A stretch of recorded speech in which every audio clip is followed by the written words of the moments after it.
성경 말씀 하박국 2장 1절에서 14절 말씀입니다.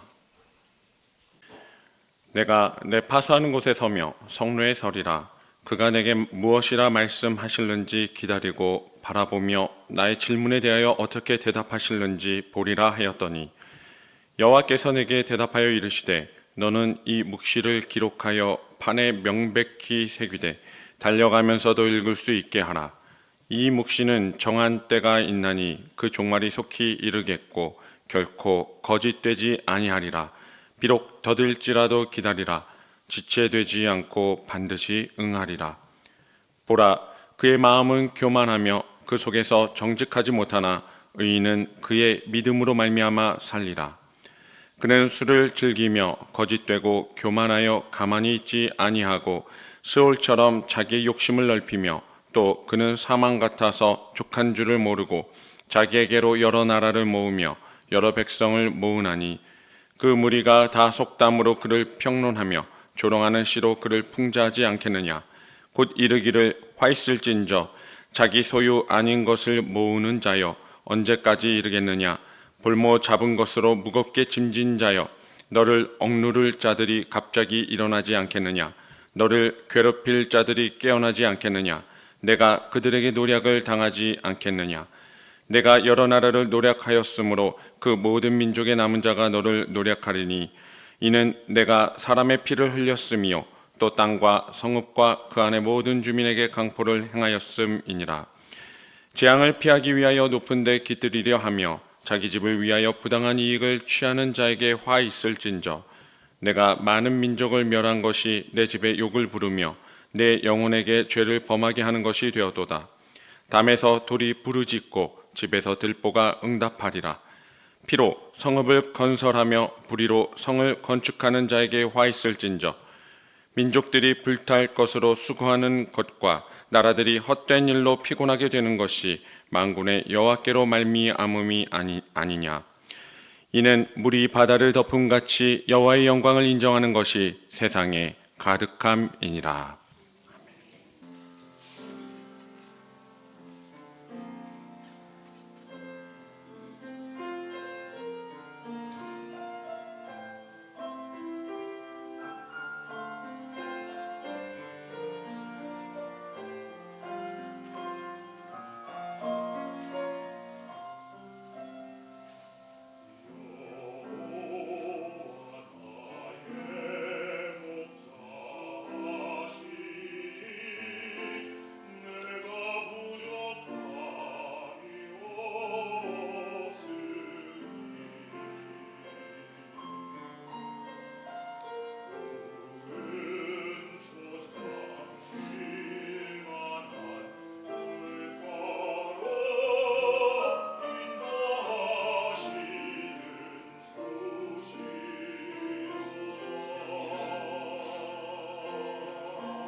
파수하는 곳에 선 사람에 대해서 말씀을 나누겠습니다. 오늘의 시대를 격변의 시대라고 하는 그런 말을 쓰고 있습니다. 그런데 남유다 출신의 하박국이 예언 활동하던 시대도 그랬습니다. 참 격변하던 내일을 예측할 수 없는 시대를 선지자가 살았습니다.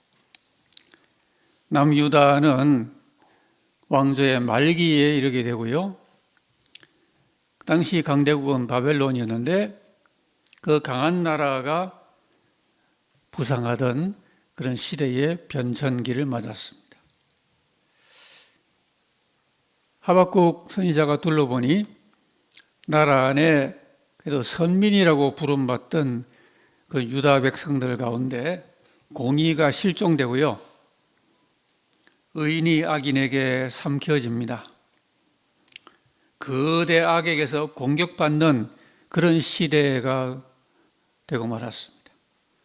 그렇게 사방에서 조여드는 그 악의 기세 앞에서 하박국은 그래도 그런 급류에 휩쓸리지 아니하고 부름받는 그 사명의 자리에 굳건하게 서 있습니다. 오늘 우리는 이런 선지자상을 우리 마음속에 새기면서 우리의 서야 될 자리를 생각을 해봅니다. 바로 오늘 우리 시대가 요구하는 사람이 이 선지자 아름다운 우리 앞에 본을 보이는 하박국의 그 견고한 그 믿음의 모습 아니겠습니까? 진리의 파수자, 자기 서야 될 자리에 어떠한 상황의 변화에도 불구하고 굳건하게 자리를 지키는 사람, 우군의 참호가 무너져 내리는 그런 때에도 끝까지 지킬 자리를 지키는 하나님의 사명의 사람, 우리가 이러한 이 선지자상을 오늘 우리의 삶 가운데 구현해 보기를 기대하는 것입니다. 먼저 생각을 하고자 하는 것은 하나님의 의인들이 서야 될 자리가 어딘가라는 것입니다. 오늘 1절 말씀을 우리가 읽었습니다. 내 파수하는 자리에 서고 성루에 서리라 그랬습니다. 선지자는 자기의 파수하는 자리가 어딘지를 알았습니다. 나는 어디서 어디까지 이건 내가 지킬 자리로 부름을 받은 거죠. 그리고 내가 서서 파수하는 그 시야를 가지고 그렇게 망을 봐야 될 내 망루가 어딘지 그런 성루의 자리를 그가 놓치지 않고 지금 파악을 하고 있습니다. 어느 시대나 의인이 있어야 될 자리를 말해줍니다. 바로 파수하는 곳입니다. 귀중한 곳은 자꾸 흘러 떠내려가기 쉽고 잊기 쉽고 외면되기 쉬운 곳이기 때문에 선지자는 그 자기 자리를 잃지 않으려고 몸부림을 칩니다. 여러분, 오늘 우리들이 이때에 살고 있는 삶의 자리가 있습니다. 결코 단순하게 생활 주거지나 또는 직장의 주거지만이 아니고요. 바로 파수하는 자리라는 그런 생각이 필요합니다. 뭔가를 우리가 믿는 사람으로 내 생활 주거지에서 우리 직장 생활 가운데서 파수해야 될 것이 있다는 거죠. 나마저 놓치면은 우리 저희가 온통 다 간과하게 될 수밖에 없는 그 굉장히 중요한 것, 그런 것을 지키는 중요한 자리가 파수하는 자리입니다. 오늘 이 파수란 건 지킨다는 건데 파수가 왜 필요할까요? 위험하다는 이야기입니다. 평안하면 파수가 없겠죠. 그러나 가까운 곳에 적의 피습이 예상되는 상당한 위험성을 안고 있다는 뜻입니다. 언제 적의 피습이 있을지 모르는 위험한 시대입니다. 그렇기 때문에 그만큼 파수가 필요합니다. 우리는 오늘 우리의 외적인 자리를 지키고 물질을 지키고 또는 건강을 지키고 귀중합니다만 그런 것만이 아니라 그보다 더 소중한 무언가를 파수해야 될 그런 중요한 것을 하나님으로부터 우리가 받고 있는 겁니다. 그럼 파수자의 제1의 의무는 뭘까요? 파수하는 사람은 뭐니 해도 깨어 있어야 됩니다. 파수하는 사람이 잠자면은 뭐가 되겠습니까? 깨어야죠. 여기 깨어 있다는 것은 영적인 각성을 뜻하는 말이죠. 사람은 영과 혼과 몸이 있는데 그 중에서 성경이 말하는 깨어 있음이라는 것은 영적인 각성입니다. 혼은 정신적인 부분이죠. 몸은 신체고요. 그런데 사람의 혼과 정신과 이 신체 몸이 아무리 깨어 있고 대단해도 영의 각성은 별개의 문제입니다. 하나님께서 우리에게 각성을 해 있으라, 늘 깨어 있어 내 자리에서 파수를 하여라 라고 말씀하는 그 차원은 영의 차원입니다. 여러분, 우리가 하나님을 영과 혼과 몸으로 그렇게 성별되어 섬기는 게 중요하다 그랬죠. 그래, 우리가 한 주간 살 때 우리의 영도, 우리의 혼도, 우리의 몸도 잘 지켜지고 관리되는 가운데 우리가 늘 하나님과 그런 동행이 필요한 것이죠. 특별히 그 가운데서 이 영적인 깨어있음, 우리 신앙인들의 가장 중요한 우리가 파수해야 될 소중한 부분입니다. 오늘 이 세상에 신체적으로 상당한 가운데 있고 또는 정신적으로 대단한 가운데 앞서가는 그런 사람들도 없지 않아요. 주림 당시에도 이미 고대 올림픽이 그 헬라 지역에 있었죠. 신체적으로 상당히 각성이 된 사람들이 많았습니다. 또 당시 정신적으로도 고대 그리스의 대표 철학자들이 철학의 절정기를 이루었습니다. 그러니까 그 당시에 신체적으로 그 다음에 정신적으로는 상당한 경지의 각성과 그런 깨어있음이 있었다는 걸 알 수가 있습니다. 그런데 아무리 그런 헬레니즘이나 그런 당시의 사조와 문명이 그렇게 발달했어도 영적인 각성과는 아무 관련이 없는 겁니다. 여러분, 사람이 많이 배웠거나 혹은 신체가 대단히 훌륭하거나 또는 높은 자리 혹은 많은 소유를 가졌다 하더라도 그것하고 영적인 각성하고는 아무 관련이 없습니다. 아무리 그런 면에 찬란한다 하더라도 영적으로는 당신은 잠자는 시대였어요. 그래서 하나님이 보내신 사도 바울 같은 전도자의 복음 전파가 절실히 필요했던 것이죠. 자, 사람이 잠잘 때는 자기가 자고 있다는 걸 모르죠. 잠든 사람이 내가 지금 자고 있네, 그런 인식은 할 수가 없는 거죠. 잠자는 사람은 자기 자는 걸 모릅니다. 자기가 잔다는 걸 인식할 정도가 되면은 그렇게 깊이 잠들어 있는 것이 아닐 수가 있죠. 오늘 찬란한 21세기 문명 속에서 육체와 혼을 그 가운데 담그고 탐닉하고 있는 모든 현대인들은 대부분 깊은 영적 잠을 자고 있어요. 그가 정치에 몸담든 경제에 몸담든 학계에 몸을 담든 어떤 삶을 살고 있든지 간에 대부분의 현대인들은 깊은 영적 잠을 자고 있는 것이 현실입니다. 당연히 그들은 자기들이 잠자고 있다는 것을 몰라요. 깨어날 생각도 하지 못하고 있습니다. 오늘 우리가 우리 주위에 함께 있는 우리 시대 사람들, 주민들, 국민들, 동포들, 이웃들, 우리 친지 가족들이 영적 잠을 자고 있는 그런 모습을 우리가 볼 수 있어야 되겠습니다. 주전 8세기의 니느웨는 그렇게 상당한 발전된 그런 곳이었어요. 세계에서 가장 앞선 그런 모습으로 당시에 벌써 동물원과 식물원을 가질 정도로 당시로 봐서는 선진 그런 나라 민족이었습니다.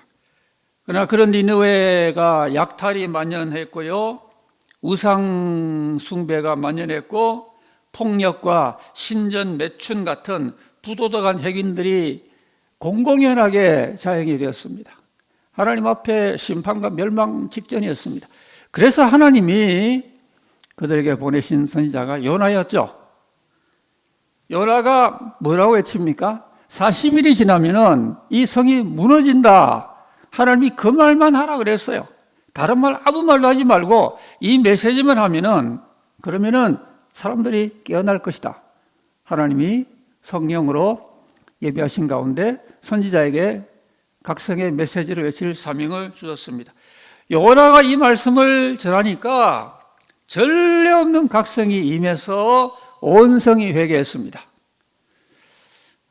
깨어남은 하나님의 선물입니다. 평양 대부흥의 진원지가 되었던 장대영 교회도 처음에는 교회 분위기가 냉랭해서 서로 미워하고요, 다투고 물질적인 피해를 주고받고, 그러다가 그날 홀연히 영광의 부흥이 내릴 때 온 교회와 더불어 온 평양시가 대각성을 받았습니다. 반면에 노아 시대 사람들은 매일 하나님의 영을 거역하고 육신적인 존재로 전락을 했죠. 그리고 롯 시대 사람들도 매일 그냥 하나님 의식이 없이 먹고 마시고 사고 팔고 심고 집을 짓고, 특히 동성애적인 사회 분위기에 빠져서 가정들마다 붕괴하여졌습니다. 그런 시대에 하나님께서 노아와 롯 같은 그런 의인들을 그 시대에 허락을 해 주셨지만은 결국 소수의 의인들 외에는 그대로 역사적인 불심판으로 함몰되고 말았습니다. 깨어있지 못한 사회는 하나님 앞에 이런 하나님의 진노를 피할 수가 없는 것이죠. 여러분, 오늘 우리가 살고 있는 우리 시대의 정치인들, 경제인들, 학자들이 깨어서 각자 시대를 깨우는 자리에 과연 있을까요? 그럼 진리의 기둥과 터라고 하는 우리 교회와 성도는 오늘 우리 시대에 충분히 깨어 있을까요? 어떻게 생각하십니까?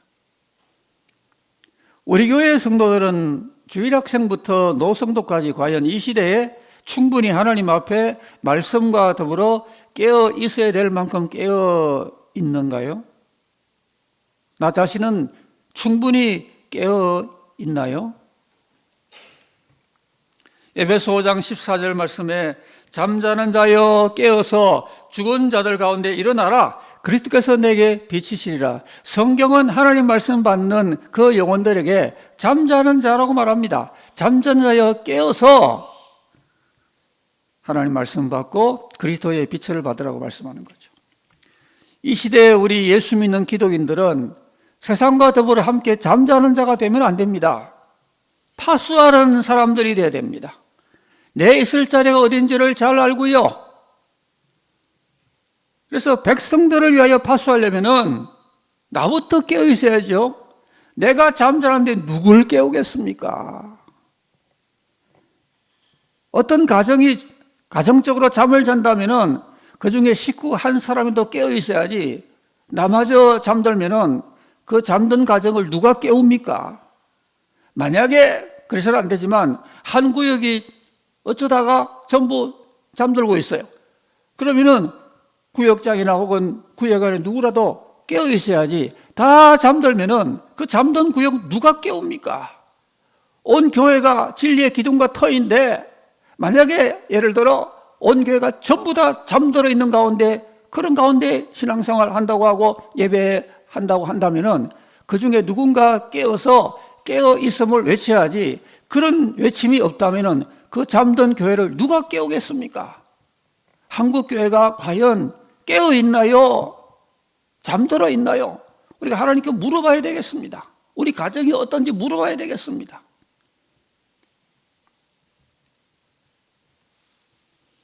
우리가 먼저 모든 잠에서 깨어나야 되겠습니다. 우리 하나님께 물어봐야 됩니다. 주님, 내 안에 아직 잠들어 있는 부분이 뭐가 있지요? 전부 다 깨워주소서.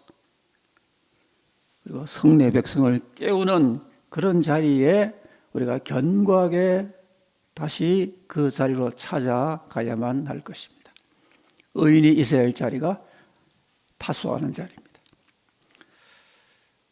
이제 그런 하나님의 거룩한 응답을 기대하는 사람이 되어야 합니다. 하박국은 단지 그 파수하는 그 자리에 가만히 서서만 있는 그런 보초병만이 아니었습니다. 그 자기 파수하는 자리에서 하박국이 뭔가 중요한 일을 한 가지 하고 있었어요. 그게 뭘까요? 하나님과 교통하고 대화하는 것이었습니다. 하박국은 하나님께 이미 질문을 드리고 기도를 드렸습니다. 1장 2절에 보면은 여호와여 내가 부르짖어도 주께서 듣지 아니하시니, 하나님께 이미 1장에서 그런 간절히 부르짖었어요.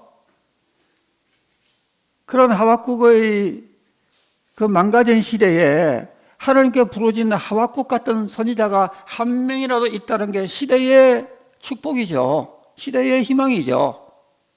그 하나님 앞에 간절히 호소합니다. 주여, 내가 부르짖는데 주께서 듣지 아니하시나이까? 어느 때까지입니까? 내가 외쳐도 주께서 구원하지 아니하시나이다. 여전히 태간 백성이라고는 유다는 질이 멸렬하고 선민의 아름다운 특징을 전부 다 빼앗겨버리고 불신자와 비슷하게 그렇게 불의 가운데 사는 그 유다 백성의 현실을 보고 너무 답답한 선지자가 하나님 앞에 외치는 거죠. 드디어 하나님의 1차 응답이 주어집니다. 그런데 그 응답은 충격입니다. 하박국이 전혀 기대하지 못한 내용으로 하나님이 답을 주시는데요. 내가 갈대아 사람을 일으켜서 너희를 침략케 하리라. 이게 무슨 말씀입니까? 하나님 백성답지 않은 그런 모습으로 심판 직전에서 이 유다 백성을 구원해달라고 그렇게 외쳐 하나님께 부르짖고 있는데 하나님의 응답은 뭔가 하니 갈대아라고 하는 그 당시에 최강의 제국을 일으켜서 너희 나라를 침략하게 하겠다. 이런 응답이 주어지는 거예요. 참 청천벽력 같은 그런 응답입니다. 이 응답을 먼저 받고요. 선지자 하박국이 하나님께 2차 질문을 또 드립니다. 뭐라고 합니까? 하나님이여, 아무리 그래도 그렇지 그런 악한 제국이 하나님의 백성인 유다를 무자비하게 침공하는 것이 옳습니까? 마치 하나님께 따지듯이 그렇게 하나님을 전혀 믿지 않는 그 악한 나라가 강대국이라고 하여 하나님의 그래도 선민인 유다 백성을 유린한다는 게 그게 도저히 이해가 안 됩니다. 주여, 그게 옳습니까? 하나님께 이렇게 항의조로 질문하고 호소합니다. 이런 이 선지자의 간절한 그 질문과 호소에 대해서 이제 하나님의 응답을 어떻게 하실지를 사모하는 그 내용이 우리가 읽은 말씀이에요. 아까 1절 말씀에서 내 그 하나님에 대한 호소에 대하여 그가 내게 무엇이라 말씀하실는지 내가 기다리고 바라보겠다. 내 질문에 어떻게 대답하실는지를 내가 보겠다. 이게 1절 말씀 아니었습니까? 하박국은 하나님께 기도드렸어요. 질문을 드렸어요. 그걸 하나님으로부터 응답이 올 것이라는 것을 절대적으로 확실하게 기대를 하고 있습니다. 여러분, 이것이 하나님과 교통하는 사람의 믿음의 기도의 모습이죠. 시대를 파수하려는 기도자는 하나님께 기도한 다음에 응답을 놓치면 안 되겠습니다. 심지어 기도한 다음에 내가 그런 기도 했던가? 자기가 기도한 것을 자기도 잊어버릴 정도로 그렇게 기도하시면 안 되겠죠. 하박국은 하나님께 드린 질문에 대하여 그가 어떻게 대답하실는지를 잊지 아니하고 놓치지 아니하려고 간절히 그 응답을 사모하고 있다는 것입니다.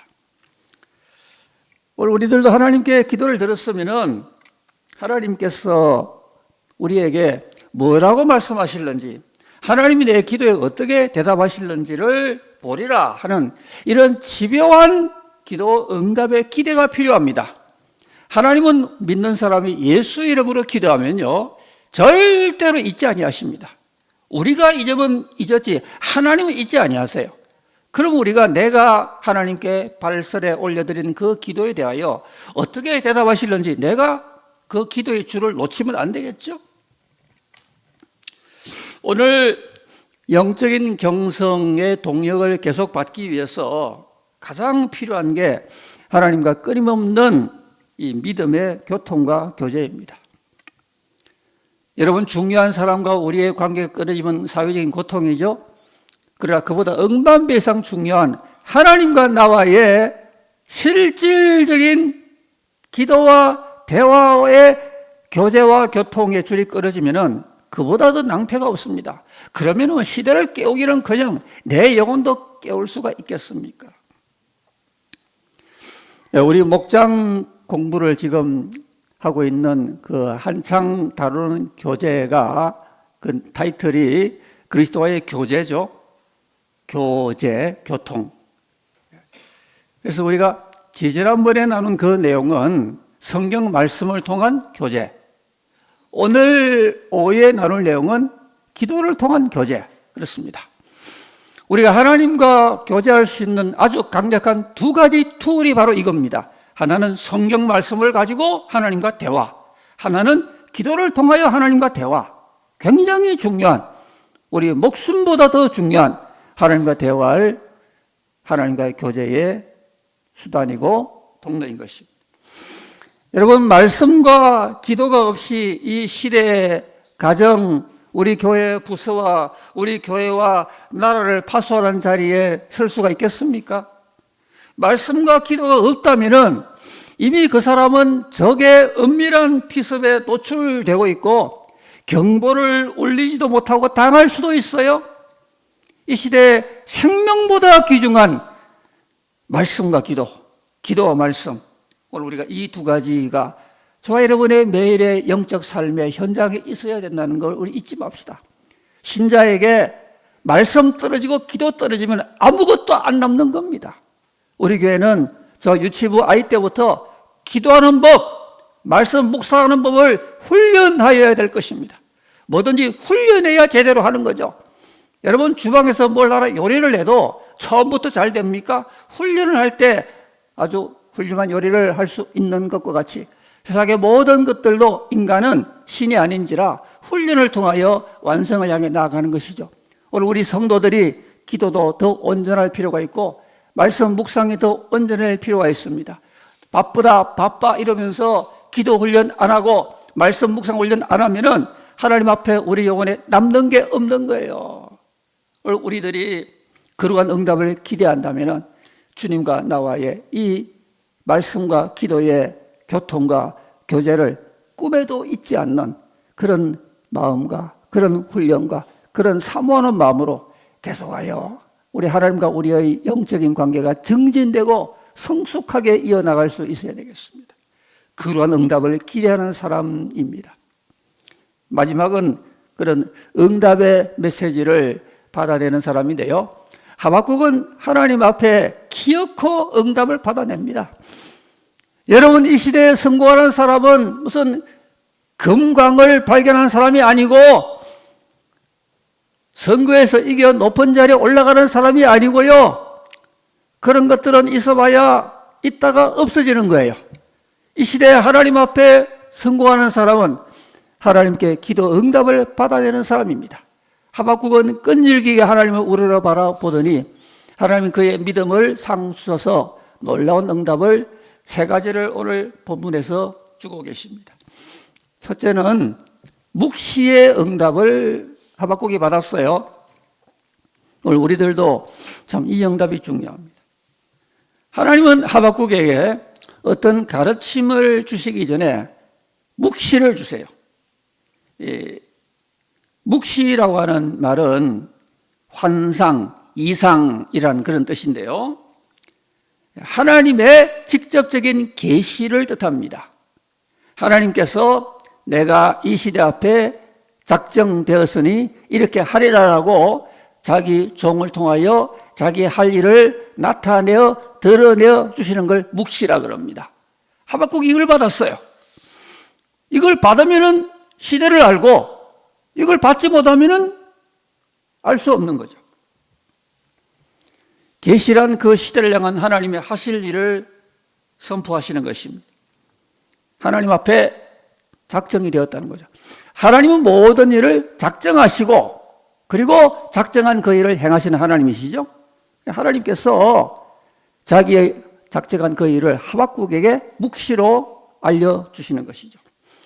극한 혼돈과 불확실성의 이런 시대, 너무도 망가져버린 이 세상에는 아무도 대안을 제시할 수 없습니다.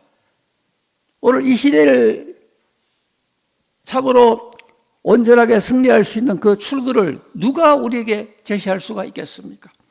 절대 주권자 하나님만이 길을 정하시고요. 하나님만이 자기의 뜻을 나타내시고 자기의 그 비밀을 자기 종들에게 묵시하여 주시는 거죠. 노아 시대에 하나님께서 노아 홍수를 그냥 처음부터 바로 행하지 아니하시고 노아에게 묵시하여 주었죠. 롯의 시대는 누구죠? 하나님이 그 소돔과 고모라 성에 바로 유황불 심판을 처음부터 내리지 아니하시고 아브라함에게 자기 하실 비밀을 먼저 계시해 주신 거예요. 하나님은 자기 중요한 일을 하기 전에 반드시 자기 종들에게 먼저 알리시고 그런 다음에 일을 행하시는데 미리 알려주는 그 하나님의 행위를 두고 묵시라 그럽니다. 그래 여러분 이 묵시가 얼마나 귀하겠어요. 이거는 천금보다 귀한 게 하나님의 묵시예요. 우리가 성경을 연구하는 것은 하나님의 묵시를 우리가 하나님 앞에 깨닫고서 그 묵시의 비전 가운데 복된 삶으로 나아가기 위하여 우리가 그 하나님의 환상과 비전의 그 묵시를 사모하는 것이죠. 여러분 오늘 이 묵시를 어떻게 하라 그랬나요? 2절 말씀 보면은 이 묵시를 판에 명백히 기록해서 사람이 달려가다가도 읽을 수 있게 하리라 그랬습니다. 그러니까 묵시가 애매하면 안 된단 말입니다. 묵시는 하나님의 비밀이지만 명백해야 된다 그 말입니다. 이게 종교개혁자들이 말하는 성경의 원리예요. 성경의 명료성이라는 겁니다. 여러분 성경은 명료한 거예요. 심지어 난해하다고 그렇게 알려진 요한계시록도 사실은 본질적으로 명료한 계시의 말입니다. 달려가는 사람도 읽을 수 있을 정도로 명료해야 된다. 무슨 말입니까? 모든 사람이 하나님의 묵시를 알아야 된다. 그런 말이죠. 우리는 하나님의 묵시 앞에 사모하는 마음이 필요합니다. 우리에게 하나님 묵시로 이 성경 전체가 주어져 있고요. 성경 전체는 하나님의 묵시의 말씀이에요. 특별히 성경의 제일 마지막 책은 요한계시록이라 그러죠. 계시란 말이 바로 묵시란 뜻이에요. 하나님의 이런 묵시가 말씀 속에 이렇게 담겨 있는데 우리가 무관심하여 묵시를 깨닫지 못한다면 얼마나 이것은 파수하는 성도답지 않은 모습 아니겠습니까? 모든 사람이 하나님 묵시를 깨달을 수 있도록 우리가 이 묵시의 은혜와 그 조명에 동참해야 한다고 하는 것입니다. 묵시를 읽고 지키고 그리고 비록 더뎌도 낙심하지 말고 기다려라. 이게 하나님의 묵시 앞에 소망을 가지는 사람의 마땅한 자세죠. 끝까지 인내하고 기다리는 겁니다. 잠언 29장 말씀에 묵시가 없으면 백성이 방자에 행한다 그랬습니다. 여러분 오늘 우리 시대에 왜 사람들이 경솔하게 행하고 방자에 행하고 인생의 비전이 없는지 아십니까? 하나님의 묵시를 배운 적이 없어 그런 거죠. 시대적인 묵시의 응답을 우리도 받을 수 있어야겠습니다. 하나님 말씀을 통하여 우리 교회 어린아이부터 노성도까지 하나님의 묵시를 받고요, 사모하고 깨닫고 간직하고 기다리는 이런 응답의 은혜가 귀중한 거죠. 또 한 가지는 의로운 삶입니다. 하나님을 기다리는 파수자는 의로운 삶을 살아야 됩니다. 세상은 망가져 가더라도 하나님 백성은 휩쓸리는 삶을 살지 말아야 됩니다. 오늘 이 2장에 나오는 강대국의 그런 악한 모든 행실이 사실은 이 말세의 불의한 사회적인 모습을 반영하고요. 그리고 적 그리스도가 세상을 어둡게 하는 그런 모든 말세적인 모습을 우리에게 예언적으로 알려주는 상황이기도 합니다. 세상은 그렇다 하더라도 오늘 믿는 사람 가운데도요, 세상이 이런데 내가 교회 다닌다고 특별히 구별되게 특출나게 그렇게 잘 살려고 옳게 살려고 할 필요가 뭐 있느냐? 그저 세상에서 튀지 말고 살자, 이런 생각을 갖는 분들이 의외로 적지 않은 것 같습니다. 성경이 그렇게 말합니까? 오늘 4절 말씀 보시면은 보라, 그의 마음은 교만하며 그 속에 정직하지 못하나 의인은 그 믿음으로 말미암아 살리라 그랬습니다. 세상은 교만해요. 세상은 아주 방자하게 행동하고 세상은 속되게 나아갑니다. 그렇다고 우리 믿는 사람이 믿음의 특징을 전부 다 그 가운데 묻어버리고 우리도 어쩔 수 없다, 함께 그냥 그렇게 묻혀 살자가 아니라 보라, 나의 의인은 믿음으로 살리라고 하지 않았습니까? 여기 믿음이라고 하는 그 말은 에무나라고 하는 히브리어인데요, 이 말은 지식적이고 교리적인 믿음의 뜻이 아니고 사도신경을 외우는 그런 정도의 믿음이 아니고 이 단어의 뜻은 견고함, 확고함, 신뢰성, 정직함, 이런 뜻이에요. 그러니까 하나님 앞에 성도가 의롭게 사는 그 삶의 그 수준을 두고 믿음이라고 표현하는 겁니다. 오늘 우리 교회 성도들은 지난 한 주간 이 믿음으로 살아오셨던가요? 요한계시록 19장 8절에 그에게 빛나고 깨끗한 세마포옷을 입도록 허락하셨으니 이 세마포옷은 성도들의 옳은 행실이로다 그랬습니다. 나중 주의 날에 하나님 앞에 인정받는 성도는 옳은 행실로 살아간 사람일 것을 성경이 예언하는 것입니다. 말세 성도는 살아가는 삶이 구별되어야 됩니다. 나는 아무 교회 다닙니다. 나는 믿는 사람으로서 이런 지식이 있습니다. 그런 것에 그치지 말고요, 우리의 실제 삶이 의로워야 됩니다. 말과 행실과 생활에 거룩하고 의롭게 살아야 나를 깨우고 남을 깨울 수 있기 때문에 오늘 우리들이 하나님 앞에 매일 매 순간 모든 삶의 그 행동에서 믿는 사람다운 의로운 삶의 그 모습이 풍겨나야 할 것입니다. 마지막에 응답받은 것은 미래적인 완성입니다.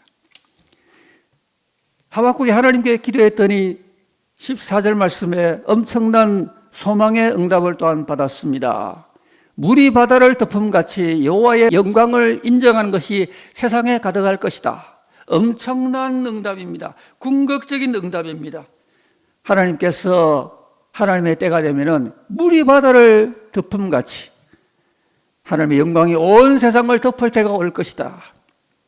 믿는 사람이 들려서 아버지의 집에 들려 올라갈 때가 올 것이다.